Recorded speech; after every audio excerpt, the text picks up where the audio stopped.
In the tranquil forests of ancient India, where the leaves whispered secrets of old and the rivers hummed songs of eternity, there dwelt the, having just attained enlightenment under the sacred Bodhi tree. For 7 days, he stayed in solitude, basking in the profound serenity and bliss of liberation, his heart and mind united in a profound harmony with the universe. During these days of solitude, the world outside continued its dance of life. Not far from where they meditated, a dusty road wound through the forest, used by travelers and merchants. It was along this road that Tapasa and Balika, 2 merchants rich in worldly experience but seekers of deeper truths, found themselves journeying. As they walked, their conversation turned to matters of the spirit, reflecting on the teachings they had heard from various sages and monks.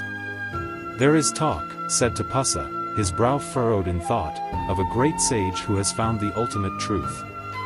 They say he sits in complete peace under a tree, his face radiating an otherworldly light." Balika nodded, his curiosity piqued. Imagine, discovering the very essence of existence. What a sight he must be. Their path, as if guided by some unseen hand, led them to where the Buddha sat. The sight of him was like a cool breeze on a sweltering day. He sat, majestic and full of peace, his presence like a beacon of tranquility and wisdom. The merchants, though worldly and accustomed to the sights of many lands, felt an immediate and profound reverence. Approaching him slowly, their hearts pounding with a mixture of awe and humility, Tapasa spoke. "O great monk, your presence is like the moon in a clear night sky. Please accept this humble offering from 2 seekers of truth." They presented him with rice cakes and honey, a simple yet sincere gesture. The Buddha, his eyes reflecting the depth of his enlightenment, accepted their offering with a gentle nod. In that moment, the air seemed to shimmer with a silent gratitude. Then, in a voice that carried the weight of wisdom yet the softness of a calm river, the Buddha addressed them. "Thank you, noble travelers. Your journey has led you here for a purpose greater than you might realize. The path of liberation, the journey to enlightenment, is open to all who seek it with sincerity and an open heart."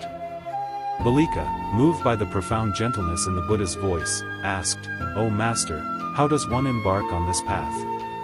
How does one find liberation?" The Buddha, with a compassionate smile, explained, "The path lies in understanding the truth of suffering, the causes of suffering, the cessation of suffering, and the way leading to the cessation of suffering. It is a journey inward, to understand the nature of your own mind and to liberate it from the illusions that bind it." The 2 merchants listened, their minds absorbing the profound simplicity of his words. As they did, something within them shifted, a subtle yet significant awakening. Bowing down in deep reverence, Tapasa spoke, "We take our refuge, O Master, in thee and in the Dharma." They had become not just followers, but disciples at heart. The Buddha, recognizing the sincerity in their declaration, blessed them on their new path. "May your journey be fruitful, and may the seeds of wisdom grow within you," he said, his voice like a gentle rain nourishing the parched earth. As the merchants left, their hearts lighter and their minds clearer, the Buddha contemplated his next steps. He decided to visit Uruvala, to pay homage to his former teachers, the hermits who had shared their knowledge with him during his years of seeking.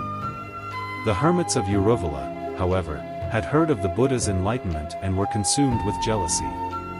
"He was once a student like us, and now he claims to have surpassed us," they said among themselves. "We shall not acknowledge him when he comes." But as the day arrived and the Buddha approached their abode, something miraculous occurred. Despite their resolve, as soon as they laid eyes on him, their hearts softened, and their jealousy melted away like morning mist under the gentle warmth of the sun. Unbidden, they found themselves standing, drawn irresistibly to the aura of peace and wisdom that the Buddha radiated. One by one, they fell to his feet, their actions belying their prior intentions. It was as if his very presence awakened a deeper, truer part of themselves, a part that knew the pettiness of jealousy in the vastness of true wisdom. The Buddha, with neither pride nor judgment, greeted each of his former teachers with a kindness that spoke volumes. In the journey of enlightenment, there is no teacher and no student in the conventional sense. We are all but travelers on the same path, seeking the same truth, he said, his words echoing in the hearts of the hermits.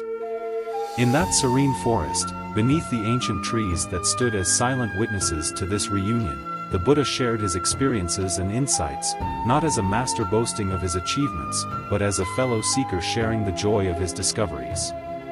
The hermits, now humbled and inspired, listened with open hearts. They realized that true wisdom was not in being a teacher or a student, but in being a perpetual learner, open to the endless mysteries of life.